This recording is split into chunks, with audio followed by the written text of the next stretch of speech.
Hello everyone. Welcome to my YNR 24 spoilers. I hope everyone is having a wonderful day. Before we begin, please hit the subscribe button and give this video a thumbs up. Phyllis reaches her lowest point. She is unemployed and enraged over Danny's second marriage. According to previews on The Young and the Restless, Phyllis Summers has a plan. Working with Kane Ashby or giving important people in Genoa City, Wisconsin, information about him was part of her most recent comeback strategy. Those attempts have probably been unsuccessful. Kane said he needed her on his team, and Phyllis thought she could work with him. Billy Abbott, one of the 3 members of that contingent, is also out. Away from work, Danny assigned Daniel, his adoptive son, the responsibility of caring for Phyllis. It is planned for Danny and Christine Blair to get married again. Phyllis Summers' first love was Danny. Some would contend that Phyllis's first love wasn't Danny. There are some in Genoa City, Wisconsin, like Cricket, who would adamantly claim that Phyllis never loved Danny. Loyal fans remember the epic plot that captured their attention in the middle of the 1990s. Stafford was employed as a groupie fanatic, but Phyllis became a regular on the show because this outstanding actor went above and beyond expectations. Phyllis eventually persuaded Danny that she was carrying his child. Danny's sole marriage to Christine, whom Phyllis mockingly referred to as the bug, was ruined by the plot fact that Daniel was the kid of another man. As Danny and Christine's wedding date draws near or arrives, fans may anticipate that Phyllis won't disappear into thin air. Phyllis is prone to stirring up problems when left on her own, but she probably can't stop this much-anticipated remarriage. Could there be a connection with Kane Ashby? Kane hasn't started working on his AI project yet. According to him, it may destroy any business worldwide and leave no trace. However, Jill Abbott's return to GC might help change Kane's planned path or stop him from causing trouble. Phyllis might still be in the race, assuming that's more likely than not. Instead of unfairly acquiring other heritage businesses, the head of Arabesque would gain by having Phyllis back on his team and working for moral objectives. She should also want for this result, since it would prevent her from becoming estranged from her friends and family. One should heed Amanda Sinclair's advice. The only friend Phyllis has is Amanda Sinclair. Since finding out that Amanda is Kane's primary lawyer, their reunion has been a little cold. But Phyllis knows in her heart that Amanda's counsel is sound. Though it didn't extend to Phyllis, Kane's faith in Amanda gave her a taste of what it felt like to be a part of the inner circle. Working for Kane once more might be Phyllis's greatest option for reviving her career. Amanda can persuade Phyllis to approach Kane. Therefore, she should remain near her. If Jill can convince Kane to pursue regular business plans, he can benefit from Phyllis's computer expertise, returning wedding characters, and more. The forthcoming wedding of Danny and Christine Blair, among other things, has been revealed in The Young and the Restless surprise reveal. Who can we anticipate seeing again the week of October 6th? Return of fan favorites. It will be Gina Roma, who will be returning for the wedding. Naturally, Nina Webster, Christine's closest friend, will also be present. On the 10th, Michael and Laura Lee will return. Melissa Ordway's character Abby Newman will also be on set. Lily Winters, Victor Newman, Nikki Newman, and Kane Ashby will be in the scene with Jess Walton. On October 7th, Tessa Porter is scheduled to return. The return of Abby Newman Winters. Since last summer in France, Melissa Ordway has not been spotted in the role of Abby Newman Winters. Melissa is currently back on the set, filming. On her Instagram, Ordway announced her return. More than a year ago, Ordway's contract was terminated. Returning to face Kane Ashby and Billy Abbott, Jason Thompson, is Jess Walton. Billy, however, informed Jack and Victor that when Jill arrived in town, she went directly to Kane. Victor made the decision to split them up and put an end to them, at least this week. Jill doesn't appear to be meeting with any of the Abbotts. Tessa Porter conducts research. After their journey, Tessa Porter and Daniel will return to learn what transpired with Mariah Copeland at the hotel where she claims to have attempted to strangle a man. Will the information Tessa and Michael get aid or hinder their efforts to save Mariah? It is clear that Mariah is still traumatized by everything that happened with this man. But Ian Ward's mistreatment of Mariah when she was younger also set her off. Mariah had been trained by Ian to do some really nasty things. After all of this, Mariah also took some time to adjust to her mother.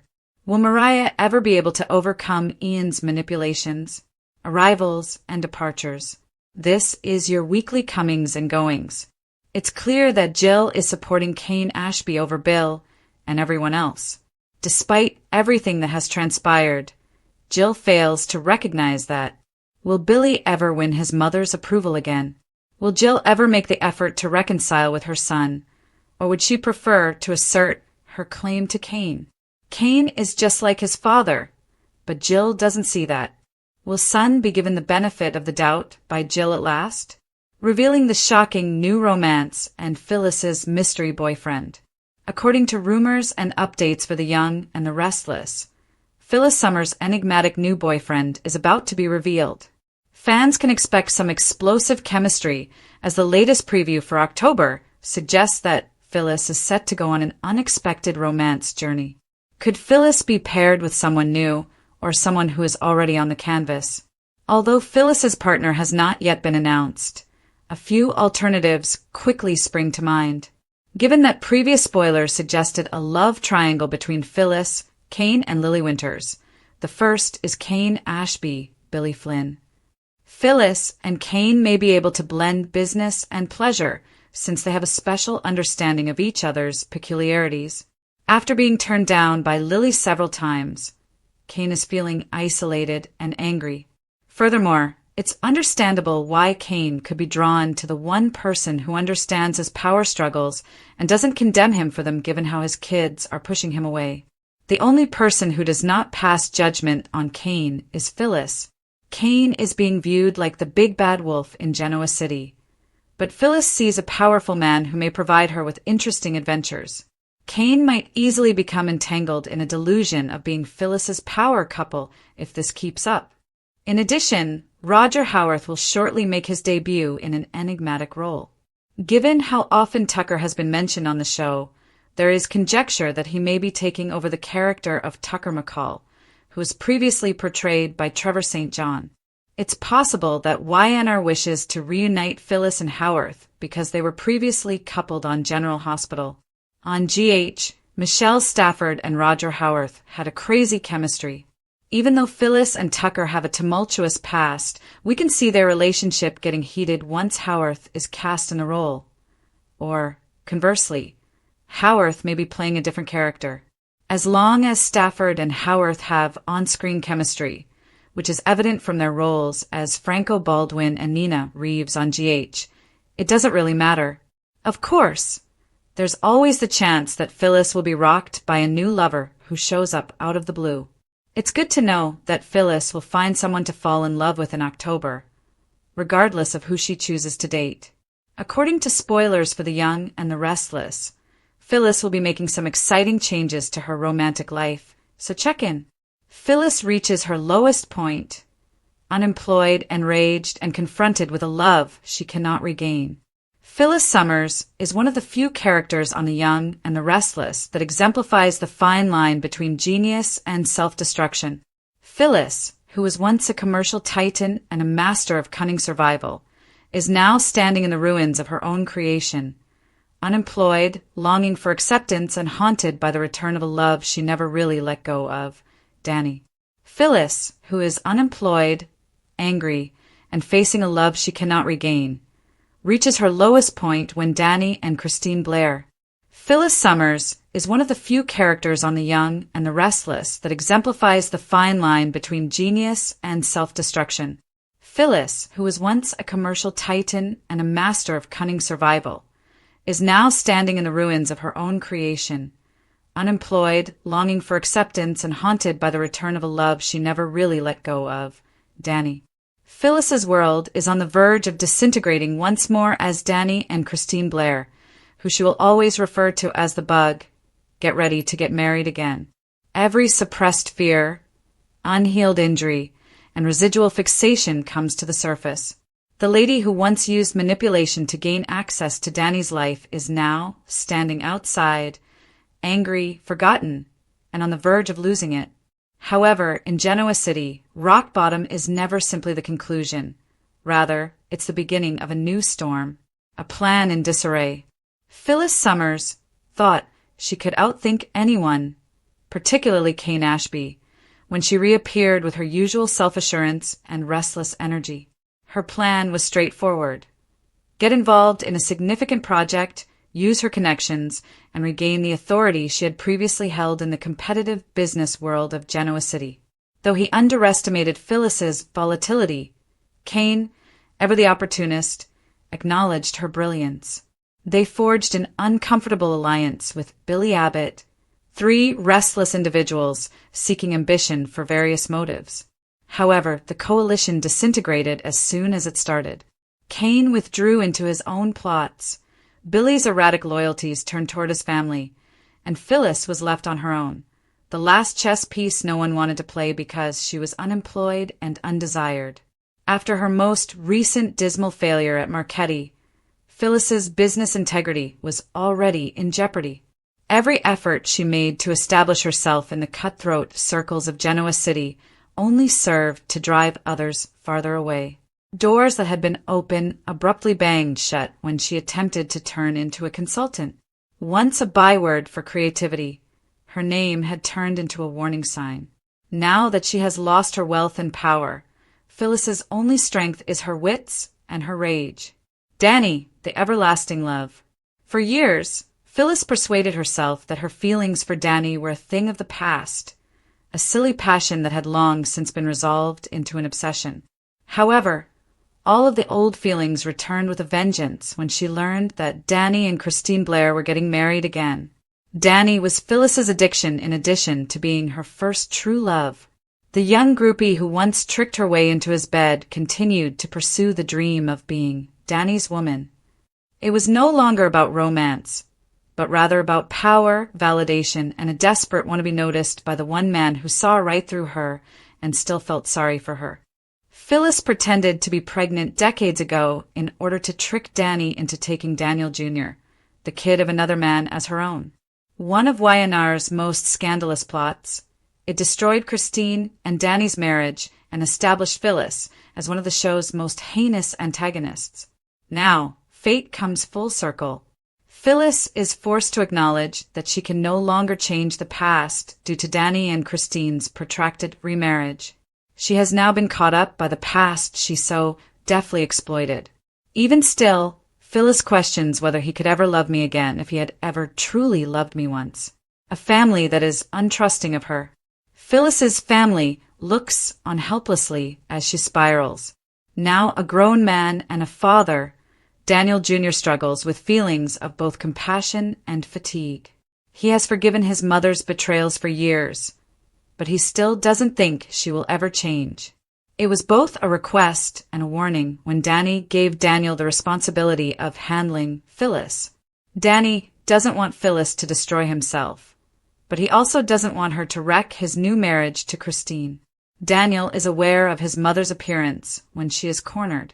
When Phyllis was last pushed too far, she almost destroyed Genoa City, framed Diane Jenkins, and staged her own death. Daniel has made it obvious that he would not play savior again, and the wounds from that lie are still very much present. Even Phyllis's daughter, Summer Newman, has avoided contact. Her family, who once supported her, now stands by in hopes she doesn't cause another disaster. Amanda Sinclair, the reasonable voice. Amanda Sinclair is the only one still attempting to contact Phyllis in this tumultuous tempest. The talented lawyer understands what it's like to lose everything and struggle to regain it better than others. Amanda has been pulled back into the sphere of Kane Ashby's newest empire, a potentially powerful artificial intelligence-powered enterprise, ever since she returned to Genoa City. Amanda believes that Phyllis has the ability to be a strategist rather than a manipulator. She suggests that instead of taking another risky shortcut, Phyllis should remain grounded and restore her credibility with hard effort. But Phyllis finds it difficult to hear that advice since she is so desperate. Her pride is hurt. She loses her temper. It feels insulting every time failure is brought up. Amanda maintains her position, saying, "Phyllis, you don't need another plan. You must have a purpose." As of right now, Amanda is the only thing preventing Phyllis from killing herself. Even so, she is aware that Phyllis is on the verge of causing trouble once more, just one heartbreak away. The AI storyline, Kane's new tool. Kane Ashby's artificial intelligence project, meanwhile, looms large over Genoa City. He asserts that the program may destroy businesses without leaving digital traces, a technology that has the power to make or break people's lives. Phyllis, a skilled coder and hacker in her own right, recognized the potential right away. She could be really useful if Kane would only trust her. However, Kane has a deep-seated paranoia, particularly after Amanda alerted him about Phyllis's reputation for treachery. Nevertheless, Phyllis has a gut feeling that this endeavor might save her. Phyllis may find a new role, a fresh start that doesn't require manipulation, if Jill Abbott comes back and reroutes Kane's goals toward respectable business. But with Phyllis, that's the risk. She undermines herself each time she approaches atonement. She almost seems to have an addiction to turmoil. Jill's comeback, a power play in progress. New alliances and old rivalries are rekindled by Jill Abbott's return. Jill, who never holds back, views Kane's new dominion as a chance as well as a danger. She is also aware that, if not carefully controlled, Phyllis's involvement may have disastrous consequences. It is evident from their talk that both Jill and Victor Newman are aware that Kane's AI tool has the potential to change the power dynamics in Genoa City. Ever the mastermind, Victor plans to destroy Kane and anybody who is helping him. Phyllis is therefore in risk. Victor never forgets, and he never forgives either. The year's most exciting event, Danny and Christine's wedding. As the week of October 6th draws near, Genoa City gets ready for one of its most cherished occasions, Danny and Christine Blair's remarriage. Gina Roma, Nina Webster, Abby Newman, Tessa Porter, Lily Winters, and Jill Abbott are all making a comeback to the spotlight, and the guest list reads like a roll call of Y&R history. However, whether Phyllis will attend is more important than who is going. Her animosity toward Christine has been growing for decades, and everyone is aware of her feelings on the bug. The rivalry, which started with a husband that was stolen and never really ended, is nearly legendary. Danny's wedding stands for love, forgiveness, and closure, things that Phyllis is unable to experience. Will she observe in the dark, or will she show up for the ceremony in typical Phyllis fashion, unannounced, erratic, and memorable? The investigation of Tessa and Daniel, a different storm. As the wedding bells ring, another plot point is revealed. In order to look into Mariah Copeland's unsettling admission that she attempted to strangle a man at a hotel, Tessa Porter travels back to Genoa City. Everyone is concerned about Mariah's fragile mental state, which is plagued by trauma from Ian Ward's manipulations. With his own baggage, Daniel joins Tessa in her quest for answers, particularly as his mother's problem gets out of hand. The similarities are painful. Phyllis and Mariah are both plagued by memories of control and abuse. However, Phyllis demands retribution, while Mariah seeks healing. Their emotional paths might soon meet. The breaking point for Phyllis. Phyllis's feelings become to rage as Danny's wedding day draws closer. Her attempts to get back in touch with him have been unsuccessful. Daniel won't answer her calls, and Christine won't acknowledge her existence. Staring at her reflection, Phyllis is alone in her suite, surrounded by empty wine bottles and incomplete business proposals. She is unable to recognize the woman she has become. Phyllis has always been a really lonely person despite her bluster. Every plan, argument, and seduction has been an effort to satisfy that need. However, there is no one left to influence this time. No safety net. No strategy. Phyllis takes the unfortunate choice to go to Danny and Christine's ceremony after finding out that it will take place at the Chancellor estate. Not as a visitor, but as a self-created ghost. A new love story or another catastrophe. Phyllis may have a bright future despite her downward slide. Roger Howarth's debut in an enigmatic role, possibly as the recast Tucker McCall or a whole new character, is hinted at in the October previews.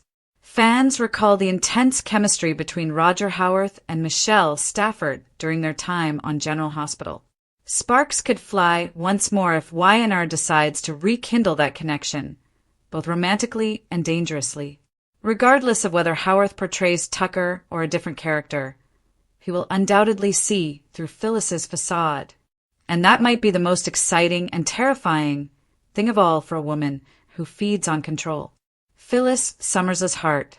This narrative is fundamentally about more than just romance or retaliation. It has to do with identity. Hacker, hotelier, business magnate, mother, villain, victim, and survivor are just a few of the identities that Phyllis Summers has spent decades redefining. But when those roles are taken away, who is she? She is grieving about Danny's second marriage, not simply jealous. Sorrow for the life she lost, the love she ruined with her own falsehoods, and the woman she once was. Every insult directed at Christine conceals a heartache she never recovered. Despite her imperfections, Phyllis is a human being, not a villain. And for that reason, her narrative is really captivating. What happens next? As Genoa City enters the fall season, things are happening quickly. The wedding of Danny and Christine might serve as the catalyst for yet another round of mayhem. Phyllis might be drawn back into corporate conflict by Kane's AI project. As Amanda attempts to keep her friend from killing herself, her loyalty will be put to the test. And if she can stop destroying herself long enough to accept it, Phyllis's enigmatic new love interest might serve as a final reminder that redemption is possible. It's Phyllis Summers, though. Even when she reaches her lowest point, she rises above it. No matter who gets burnt in the process, she plans, digs, and claws her way back to the top, a phoenix awaiting its ascent. The tale of Phyllis is far from over. The woman who previously cheated death twice, stole a company, and staged a pregnancy won't go away quietly. She is too Phyllis, too ardent, and too haughty.